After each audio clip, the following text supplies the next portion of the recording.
Méditation du 21 août. Bon berger. Il restaure mon âme, il me conduit dans les sentiers de la justice à cause de son nom. Psaume 23, le verset 3. Ma voisine, Rox, a un bichon frisé. Son nom est Radley et c'est une boule de poils blanc frisé. Il ressemble plus à un mouton qu'à un chien. Comme Rox a des problèmes d'articulation et ne peut pas marcher sur de longues distances, elle m'a demandé si je pouvais l'aider à promener son chien. Je lui ai dit oui avec enthousiasme. J'adore les chiens. De plus, quelle difficulté pourrait-il y avoir à promener un petit bichon frisé? Le premier signe de problème a été la difficulté que nous avons eue à lui enfiler la laisse. Radley est tellement grassouillet qu'il a du mal à rentrer dedans. Il ressemblait à une saucisse attachée à une ficelle. Cependant, quand finalement nous nous sommes mis en route, je me suis convaincue que tout irait bien. Je me suis bien trompé. Il y a 5 ou 6 rues entre la maison de Rox et le parc. Mais quand nous sommes arrivés, Radley était déjà hors d'haleine.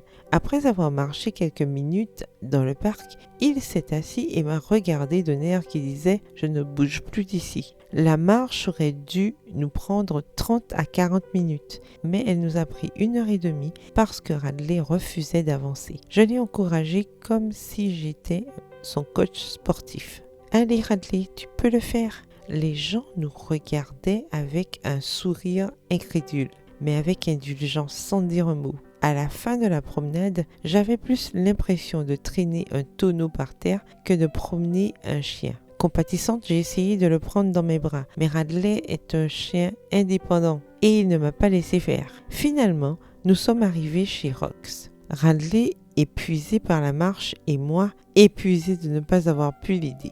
Combien de fois Dieu veut nous guider alors que nous lui résistons comme Radley? Le chemin nous épuise, la laisse nous serre et tout ce que nous voulons est nous reposer. Nous pouvons gaspiller 40 années ainsi dans une marche de seulement 11 jours, voir Deutéronome 1, les versets 2 à 3. Mais le bon berger ne nous abandonne jamais. Patiemment, il continue à nous guider pour l'amour de son nom. Voir Psaume 23, le verset 3. Même si nous résistons à ses bras ou si nous nous entêtons, le bon berger ne s'éloigne pas. Cessons de résister et de perdre du temps. Laissons Jésus nous guider.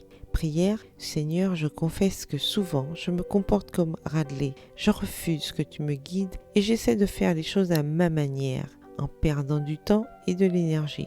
Aujourd'hui, je veux te permettre de me guider. Je veux apprendre à me confier plus en toi. Donne-moi la docilité pour te suivre humblement ces prochaines 24 heures. Amen. Bonne journée, que l'Éternel vous bénisse.